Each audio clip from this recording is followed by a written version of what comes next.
Hello students, welcome back to commerce Shruti. I hope all of you are doing good. तो start करते हैं आज की वीडियो में हम कवर करने वाले हैं कुछ एडिशनल पॉइंट्स जिसमें स्टूडेंट्स मोस्टली कंफ्यूज होते हैं when they are while preparing the profit and loss account या फिर while preparing the trading account. All right, last video में मैंने आपको कवर करवाया था कि प्रॉफिट एंड लॉस स्टेटमेंट क्या होता है। हमने उसका एक फॉर्मेट पढ़ा था। फॉर्मेट में हमने कुछ ब्रीफ लिया था, बेसिक पॉइंट्स पढ़े थे कि इंडायरेक्ट एक्सपेंसेस को वहाँ पे रिकॉर्ड किया जाता है। इंडायरेक्ट एक्सपेंसेस को फर्दर क्लासीफाई किया है 3 to 4 कैटेगरीज में, जैसे कि ऑफिस एंड एडमिनिस्ट्रेटिव एक्सपेंसेस हो गए, सेलिंग एंड डिस्ट्रीब्यूशन एक्सपेंसेस हो गए, कुछ मिसलिनियस एक्सपेंसेस वहाँ पे होते हैं। And with the help of profit and loss account मैंने आपको बताया था कि हम क्या कैलकुलेट करते हैं, the net profit and net loss. जो नेट प्रॉफिट फिर हम क्या करते हैं, जो हमारा ओनर है बिजनेस के, उसकी कैपिटल में उसको ऐड कर दिया जाता है। ठीक हो गया। तो आज आपको कुछ बेसिक टर्म्स बताऊंगी मैं जो प्रॉफिट एंड लॉस अकाउंट बनाते समय स्टूडेंट्स को कंफ्यूज करते हैं, जिसमें कि पहला टर्म आपका क्या है, सैलरीज। अब देखो सैलरी क्या होती है, paid to employees of the firm working in the office. Simple सी बात है, आप सबको पता है सैलरी क्या होती है।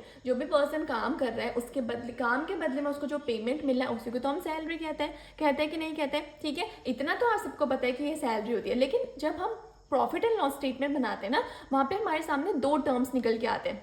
क्या? पहला सैलरी, दूसरा वेजेस। अब सैलरी भी किस लिए पे की जाती है, आपके काम के बदले में आपको पे की जाती है, और वेजेस भी किस लिए पे किए जाते हैं, आपके काम के बदले में आपको वेजेस पे किए जाते हैं। ठीक हो गया।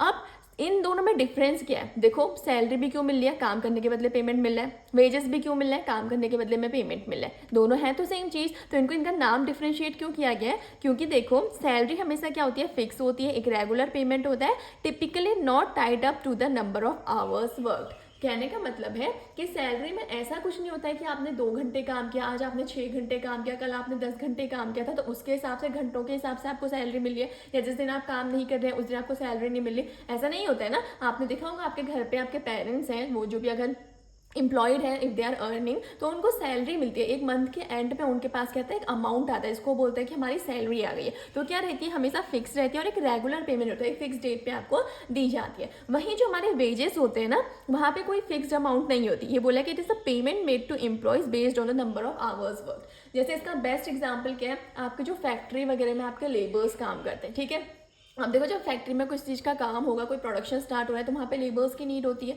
ठीक है, अब उस लेबर्स को हम हायर करते हैं, लेबर को हायर करने के बाद हम उनको आवरली बेसिस पे क्या करते हैं, उनका पेमेंट करते हैं। तो जब आवरली बेसिस पे पेमेंट किया जाता है ना, तो उस काम के बदले में जो आप पेमेंट कर रहे हैं, उस पेमेंट को हम क्या बोल देते हैं कि वो कौन सी कैटेगरी में आ जाता है, वेजेस में। और जहाँ पे एक फिक्स पेमेंट होता है, जहाँ पे आपको नंबर ऑफ आवर्स से कुछ नहीं करना, वहाँ पे क्या उसको कंसिडर किया जाता है, सैलरी। ऑलराइट, अब देखो जो वेजेस है, ये आपको एक एडिशनल चीज़ प्रोवाइड करता है, क्या कि अगर आप एक्स्ट्रा काम कर रहे हैं, ओवर टाइम कर रहे हैं, तो उसके लिए आपको वहाँ पे एक्स्ट्रा पेमेंट किया जाता है, जबकि सैलरी के केस में ऐसा नहीं होता है। क्लियर है सबको ये चीज़? ठीक है। अब मैंने आपको एक चीज़ बताई कि है तो दोनों सेम ही चीज़, कि चाहे आप सैलरी पे कर रहे हो, चाहे आप वेजेस पे कर रहे हो, दोनों आप क्या कर रहे हो, एक तरीके से किसी पर्सन को उसके काम के बदले पेमेंट कर रहे हो। ठीक है, अब मैं बिजनेस के पॉइंट ऑफ व्यू से देखूँ तो सैलरी भी मेरे लिए खर्चा है और वेजेस भी मेरे लिए खर्चा है, क्योंकि मेरे पास से तो पैसा जा रहा है, चाहे सैलरी के फॉर्म में जा रहा हो, चाहे वेजेस के फॉर्म में जा रहा हो। क्लियर है ना सबको? अब क्योंकि ये खर्चा है, लेकिन जो ये खर्चा होता है ना सैलरी, बोला जाता है कि it is not directly related to production, whereas जो ये वेजेस वाला खर्चा है ये डायरेक्टली रिलेटेड होता है प्रोडक्शन से। क्या समझे? Let me explain to you.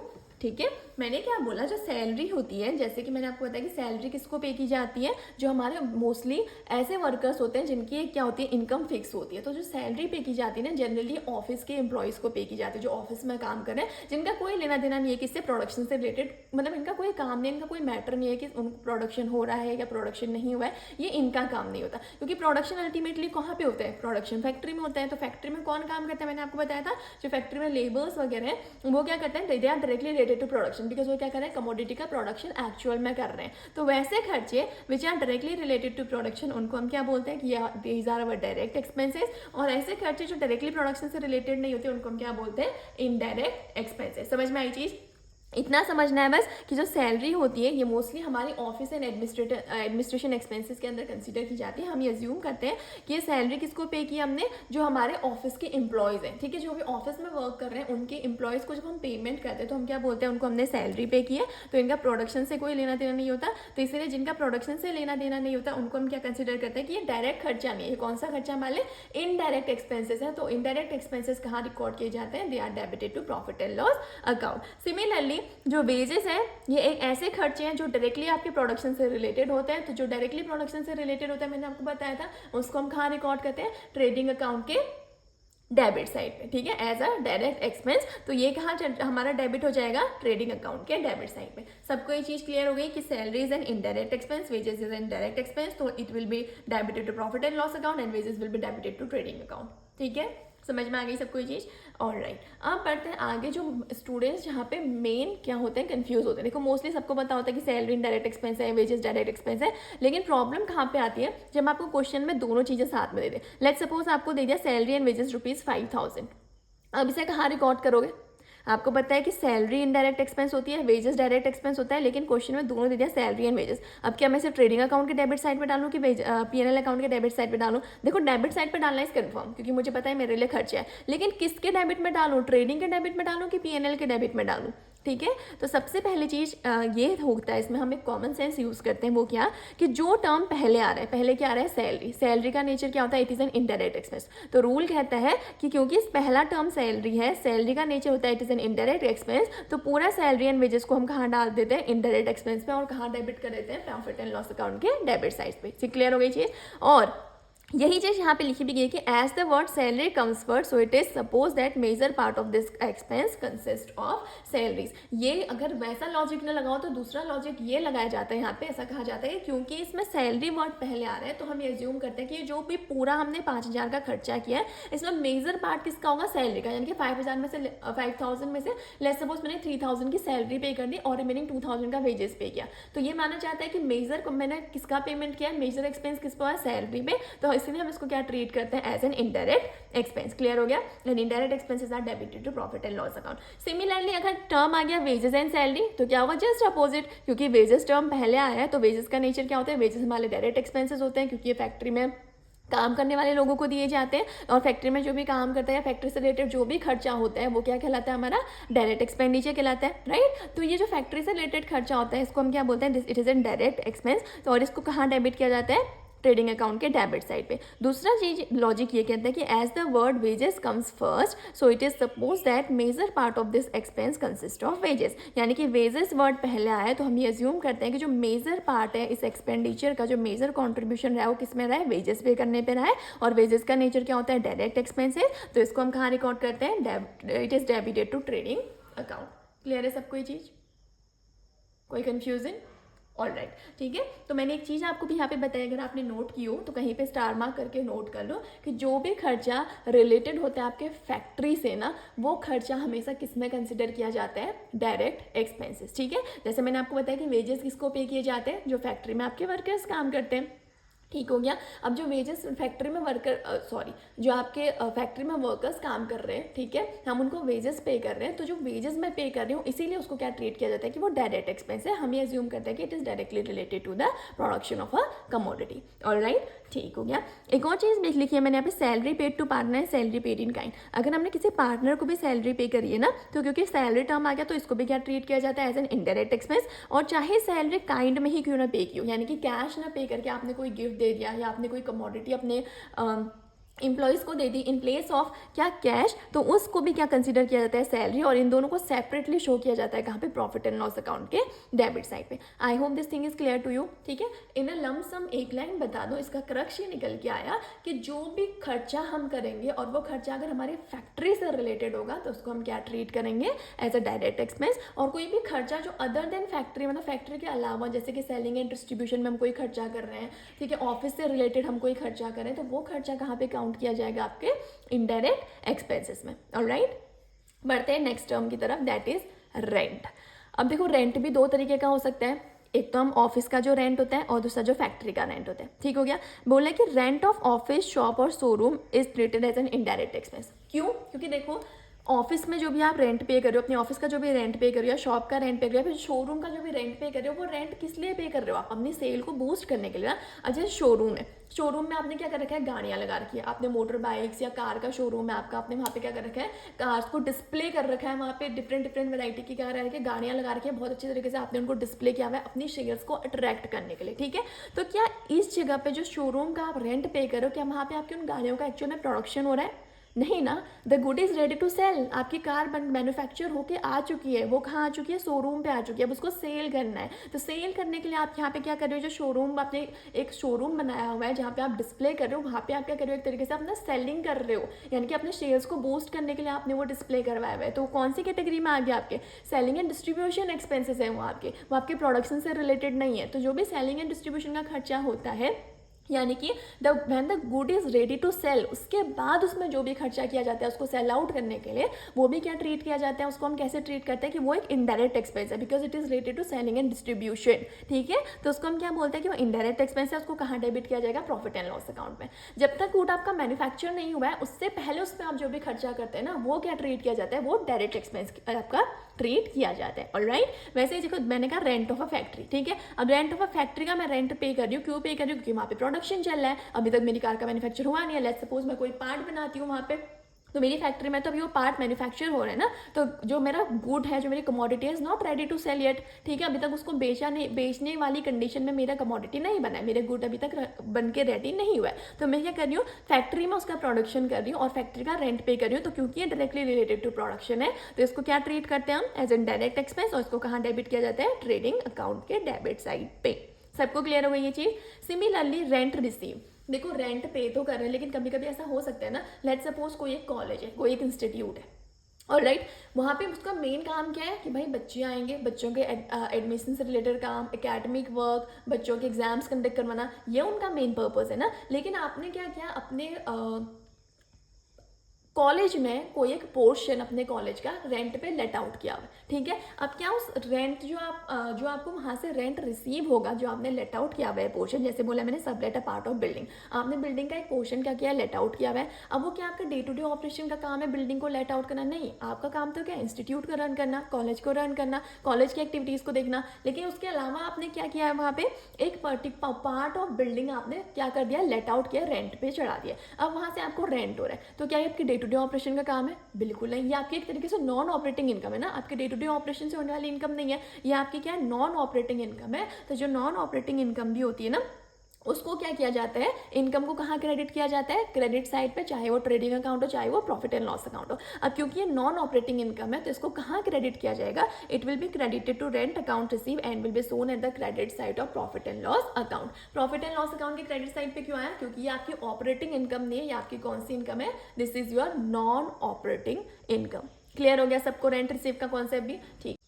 I hope this thing is clear to you. लेकिन अगर आपको कोई चीज़ समझ में नहीं आ रही है, किसी वर्ड में कोई कंफ्यूजन हो रहा है, कोई प्रॉब्लम हो रही है, कोई टर्म समझ में नहीं आया, अगर सैलरी का कॉन्सेप्ट मैंने समझाया तो सही, लेकिन अगर आपको सैलरी एंड वेजेस और वेजेस एंड सैलरी का कॉन्सेप्ट समझ में नहीं आया हो, तो please do mention in the comment section. Alright, ठीक है, तो बढ़ते हैं नेक्स्ट टर्म की तरफ, that is carriage and freight outward. और दूसरा टर्म क्या होता है, कैरेज एंड फ्रेट इनवर्ड। ठीक है, लेमन लैंग्वेज में समझाती हूँ।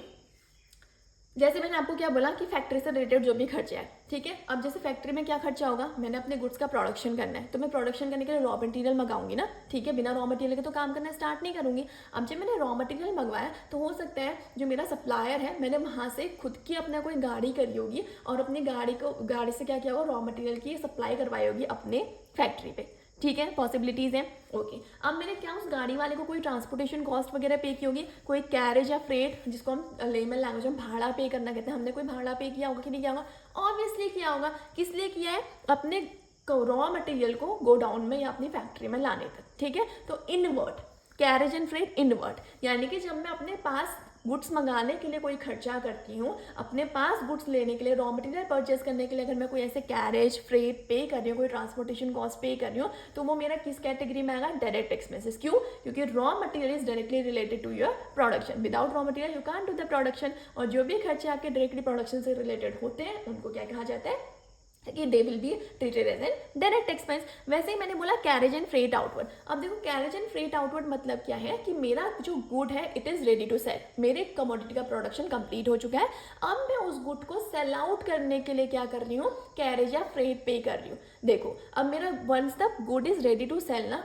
गुड के सेलिंग पोजीशन में आने के बाद आप उस पर जो भी खर्चा करेंगे, वो सारे खर्चे आपके क्या कहलाएंगे, इनडायरेक्ट एक्सपेंसेस। जैसे ये बोला है कि कैरेज एंड फ्रेट आउटवर्ड में expenses incurred for selling goods outward after sale, यानी कि गुड्स क्या हो चुके हैं, फॉर सेलिंग गुड्स आउटवर्ड, मतलब मेरे गुड्स की सेलिंग भी हो चुकी है। चलो मैंने तो अभी तक कहा कि गुड्स को मैं शोरूम ले जा रही हूँ, उसका खर्चा भी मेरे एक तरीके से मिलने क्या कहलाएगा, इनडायरेक्ट एक्सपेंस। लेकिन लेट्स सपोज गुड्स की सेलिंग भी हो चुकी है। अब सेल करने के बाद मैं क्या कर रही हूँ, डिलीवर कर रही हूँ गुड्स अपने कस्टमर को, ठीक है। तो वो डिलीवरी जो मैं चार्जेस पे कर रही हूँ, जो ट्रांसपोर्टेशन कॉस्ट में पे कर रही हूँ, वो क्यों पे कर रही हूँ, वो मेरा सेलिंग एंड डिस्ट्रीब्यूशन का खर्चा है। तो सेलिंग एंड डिस्ट्रीब्यूशन का खर्चा क्या ट्रीट किया को हम कैसे ट्रीट करते हैं, एज एन इनडायरेक्ट एक्सपेंस, और indirect expense are debited to profit and loss account. Simple सा टर्म यहाँ पे दूसरी चीज निकल के आई क्या, कि जब भी इन्वर्ट वर्ड आएगा, इनवर्ट, जब भी इनवर्ड आएगा ना वर्ड, वहां पे हमें क्या अज्यूम करना है कि ये डायरेक्ट एक्सपेंस होगा।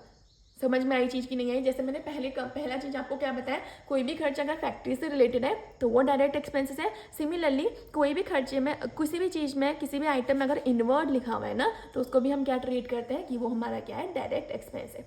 आई hope this carriage and freight outward आपको क्लियर होगा, क्योंकि कैरेज एंड फ्रेट आउटवर्ड यानी कि expenses incurred for selling goods outward after sale, तो इसको हम क्या ट्रीट करते हैं, एज एन इनडायरेक्ट एक्सपेंस। वैसे ये कैरेज एंड फ्रेट इनवर्ड है, तो ये जो भी हमने ट्रांसपोर्टेशन कॉस्ट पे की, क्यों, incurred by business man receiving goods from supplier, यानी कि गुड्स रिसीव करने के लिए सप्लायर से हमने जो भी ट्रांसपोर्टेशन कॉस्ट पे करी, it directly contributes to the occupation और परचेज ऑफ इन्वेंट्री। वही चीज़ मैंने कहा कि जो मैंने ट्रांसपोर्टेशन कॉस्ट पे करी अपने रॉ मटेरियल को गोडाउन तक लाने के लिए या फैक्ट्री तक लाने के लिए, तो ये क्योंकि ये डायरेक्टली किसका पार्ट है, आपके प्रोडक्शन का पार्ट है, तो it will be treated as an direct expense and it will be debited to trading account, ठीक है। Directly contributes to the acquisition और परचेज ऑफ इन्वेंट्री का मतलब क्या है कि ये डायरेक्टली किससे रिलेटेड है, आपके प्रोडक्शन से रिलेटेड है। सबको क्लियर समझ में आ गया होगा, आई होप।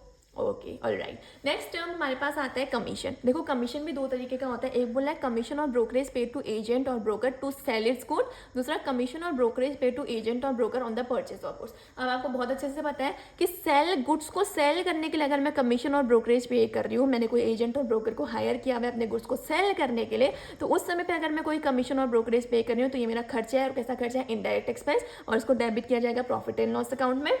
वैसे अगर मैंने कोई कमीशन और ब्रोकरेज पे किया है किसी एजेंट को या ब्रोकर को परचेज करने के लिए, गुड्स को परचेज करने के लिए, यानी कि रॉ मटेरियल वगैरह परचेज करने के लिए, तो इसको मैं क्या ट्रीट करूंगी कि ये मेरा डायरेक्ट एक्सपेंस है, क्योंकि हमारा जो भी प्रोडक्शन से रिलेटेड खर्चा होता है उसको हम क्या ट्रीट करते हैं, एज एन डायरेक्ट एक्सपेंस। तो इसको कहाँ डेबिट किया जाएगा, ट्रेडिंग अकाउंट में। इसमें बस ये टर्म समझना इंपॉर्टेंट है कि किस लिए कमीशन और ब्रोकरेज पे कर रहे हो। गुड्स को सेल करने के लिए अगर कमीशन और ब्रोकरेज पे कर रहे हो तो क्या हो गया, आपका सेलिंग एंड डिस्ट्रीब्यूशन का खर्चा। अगर परचेज करने के लिए आप क्या कर रहे हो, गुड्स को परचेज करने के लिए कमीशन और ब्रोकरेज पे कर रहे हो, तो ये क्या हो जाएगा, आपका परचेजिंग से रिलेटेड, तो it will be treated as an direct expense. Clear हो गई सबको ये चीज़? ऑलराइट। नेक्स्ट टर्म हमारा यहाँ पे आता है एडवर्टीजमेंट। अब देखो एडवर्टीजमेंट साफ साफ समझ आ रहा है। एडवर्टीजमेंट हम क्यों करते हैं, अपने गुड्स को सेल करने के लिए, अपनी सेल्स को प्रमोट करने के लिए हम एडवर्टीजमेंट करते हैं, ठीक हो गया। अब देखो ये तो सिंपल मैंने लिखा कि अगर सेल्स को प्रमोट करने के लिए एडवर्टीजमेंट कर रही हूँ तो क्या हो रहा है, सेलिंग एंड डिस्ट्रीब्यूशन का खर्चा है, तो इनडायरेक्ट एक्सपेंस है, प्रॉफिट एंड लॉस अकाउंट में डेबिट कर देना चाहिए। लेकिन कभी कभी क्या होता है ना, जब हम एडवर्टीजमेंट करते हैं तो कभी कभी हम एडवर्टीजमेंट में बहुत हैवी अमाउंट का क्या कर देते हैं, एक्सपेंडिचर कर देते हैं, बहुत हैवी अमाउंट का खर्चा कर लेते हैं, जिसका बेनिफिट हमें आने वाले 5-10 सालों तक मिलता रहता है। तो उस केस में हम इस एडवर्टीजमेंट को इनडायरेक्ट एक्सपेंस ट्रीट नहीं करते। उस केस में ये क्या बन जाता है, हमारा डेफर्ड रेवेन्यू एक्सपेंडिचर। आपने टर्म सुना होगा, कैपिटल एक्सपेंडिचर, रेवेन्यू एक्सपेंडिचर। और वहीं पे आपका थर्ड टर्म होता है डेफर्ड रेवेन्यू एक्सपेंडिचर। तो जब वही बोला if huge amount is spent on advertisement whose benefit are to be obtain for 5 to 10 years, तो ऐसे एक्सपेंडिचर को हम फिर क्या कहते हैं, डेफर्ड रेवेन्यू एक्सपेंडिचर। फिर ये आपके ट्रेडिंग या प्रॉफिट एंड लॉस अकाउंट में कहीं नहीं आता, ये कहाँ शो किया जाता है, it is shown as the asset side of your balance sheet. तो ये इंपॉर्टेंट है, इसको याद रखना। अगर एडवर्टीजमेंट ह्यूज अमाउंट का किया गया है जिसका बेनिफिट 5 से 10 सालों तक मिलने वाला है, तो इस केस में जो एडवर्टीजमेंट है it will be treated as a deferred revenue expenditure, और इसको कहाँ शो करोगे आप, at the asset side of balance sheet. लेकिन अगर छोटा मोटा एडवर्टीजमेंट का खर्चा किया गया है तो उसको हम मतलब अपनी जनरली छोटी मोटी सेल्स को प्रमोट करने के लिए, तो हम वहाँ पे उसको क्या ट्रीट करते हैं, as an indirect expense. Alright, okay, बढ़ते हैं आगे। लास्ट टर्म देखते हैं आज का, that is loss and gain on sale of assets. इसे एक एग्जाम्पल से समझाती हूँ। लेट्स सपोज मेरे पास बिजनेस में कोई एक फर्नीचर पड़ा हुआ था जो मेरे लिए फिक्स असेट्स था, जिसकी कॉस्ट कितनी थी, 20,000, ठीक है। मैंने उसको सेल आउट कर दिया 16,000 पे, तो साफ साफ दिख रहा है मुझे यहाँ पे कितने का लॉस हो गया, 4,000 का ना। अब मैंने यहाँ पे एक चीज़ लिखी है कि इसको हम as a business loss treat करते हैं। बिजनेस लॉस कहने का मतलब क्या है कि देखो मैंने क्या बोला कि मेरे पास कोई फिक्स एसेट्स थी, यानी कि मेरा डे टू डे अपने फर्नीचर को बेचने या खरीदने का काम नहीं है, ये मेरा डे टू डे ऑपरेशन का काम नहीं है। लेकिन फिर भी मैंने अपने बिजनेस का कोई एक असेट सेल आउट किया था जिसको सेल करने पे मुझे लॉस हो गया, तो इसको ट्रीट करते हैं एज एन बिजनेस लॉस। अब क्योंकि ये हमारे ऑपरेटिंग नेचर का नहीं है, कौन सी नेचर का लॉस है, मेरा नॉन ऑपरेटिंग लॉस है, क्योंकि मेरे डे टू डे ऑपरेशन पे जो मैं एक्टिविटी परफॉर्म करती थी उस पर मुझे कोई लॉस नहीं हुआ है। जो मैंने अपने बिजनेस के एक फिक्स एसेट्स को सेल आउट किया उसको सेल करने पे मुझे यहाँ पे लॉस हुआ है। तो सिमिलरली ये कहा जाता है कि जो भी नॉन ऑपरेटिंग, क्योंकि ये नॉन ऑपरेटिंग लॉस है तो लॉसेस कहाँ डेबिट किए जाते हैं, या तो ट्रेडिंग अकाउंट के डेबिट साइड पे या प्रॉफिट एंड लॉस अकाउंट के डेबिट साइड पे। अब क्योंकि ये नॉन ऑपरेटिंग लॉस है तो इसको हम कहाँ डेबिट करते हैं, it is debited to profit and loss account. Similarly उल्टा भी हो सकता है, मैंने फर्नीचर को सेल किया जिसकी कॉस्ट 20,000 थी, उसको मैंने सेल किया 25,000 में, तो मुझे प्रॉफिट हो गया। कितने का प्रॉफिट हुआ, 5,000 का। तो अब ये क्या हो गई मेरे लिए, नॉन ऑपरेटिंग इनकम, यानी कि मेरे day to day activity perform करती थी जो मैं, उससे मुझे कोई इनकम जनरेट नहीं हुई। मैंने कुछ ऐसी चीज़ बिजनेस से सेल आउट कर रखी है जो कि क्या थी, मेरी फिक्स एसेट्स थी, मैंने उसको सेल आउट कर दिया, उसको सेल करने पर मुझे प्रॉफिट हो गया, मेरे पास पैसा आ गया। तो वो एक तरीके से मेरा कौन सी इनकम कहलाती है कि ये नॉन ऑपरेटिंग इनकम है। और इनकम को कहाँ शो करते हैं हम, क्रेडिट साइड पे। तो इसीलिए इसको, क्योंकि ये नॉन ऑपरेटिंग इनकम है तो इसको क्रेडिट कर दिया जाएगा कहाँ पे, प्रॉफिट एंड लॉस अकाउंट के क्रेडिट साइड पे। I hope all these terms are clear to you. देखो ये टर्म्स बहुत इंपॉर्टेंट है, बिकॉज जब भी हम प्रॉफिट एंड लॉस अकाउंट बनाते हैं मैंने देखा है कि स्टूडेंट्स हमेशा कंफ्यूज होते हैं इन्हीं बेसिक टर्म्स में कि मैम सैलरी एंड वेजेस को कैसे ट्रीट करें, वेजेस एंड सैलरी को कैसे ट्रीट करें, कमीशन सेल ऑफ गुड्स पे दिया गया है, कमीशन गुड्स को परचेज करने के लिए दिया गया है, उनका ट्रीटमेंट हम कैसे करें, कैरेज एंड फ्रेट आउटवर्ड में हम इसको डायरेक्ट एक्सपेंसेस ट्रीट करें या इसको इनडायरेक्ट एक्सपेंसेस ट्रीट करें। तो इसीलिए मैंने क्या किया, जो जो मुझे लगा कि इंपॉर्टेंट है, जिसमें स्टूडेंट्स मोस्टली फंसते हैं, मोस्टली कंफ्यूज होते हैं, तो वो टर्म्स मैंने आपको यहाँ पे एक्सप्लेन किया। ऑलराइट, एंड आई होप आपको ये सारे टर्म्स क्लियर हो गए होंगे। बट स्टिल अगर आपको कोई टर्म नहीं क्लियर हुआ तो आप you can mention in the comment section. Also अगर आपको लगता है कि कोई टर्म छूट गया जिसमें आपको प्रॉब्लम हो रही है तो आप वो टर्म्स भी मुझे कमेंट सेक्शन में मेंशन कर सकते हैं, मैं नेक्स्ट वीडियो में उसको कवर करती हुई चलूंगी। ऑलराइट, वैसे तो हम नेक्स्ट वीडियो में अब इसके प्रैक्टिकल स्टार्ट करेंगे, तो कुछ टर्म अगर छूट भी गए होंगे तो वहाँ पे मैं साइड बाय साइड आपको क्या करूँगी, क्वेश्चन के साथ साथ ही मैं आपको क्या टर्म को क्लियर करती हुई चलूंगी कि किसको हम डायरेक्ट एक्सपेंस ट्रीट करेंगे और किसको हम इनडायरेक्ट एक्सपेंस ट्रीट करेंगे। ऑलराइट, तो आज की वीडियो को यहीं पे एंड करते हैं। आई होप आपको चीज़ें समझ में आ रही है, और वीडियो पसंद आ रही है तो प्लीज़ वीडियो को लाइक करिएगा, चैनल को सब्सक्राइब करेगा और ज़्यादा से ज़्यादा अपने फ्रेंड्स के साथ भी वीडियोज़ को शेयर करेगा। ओके, तो मिलते हैं नेक्स्ट वीडियो में। Till then thank you so much, bye bye.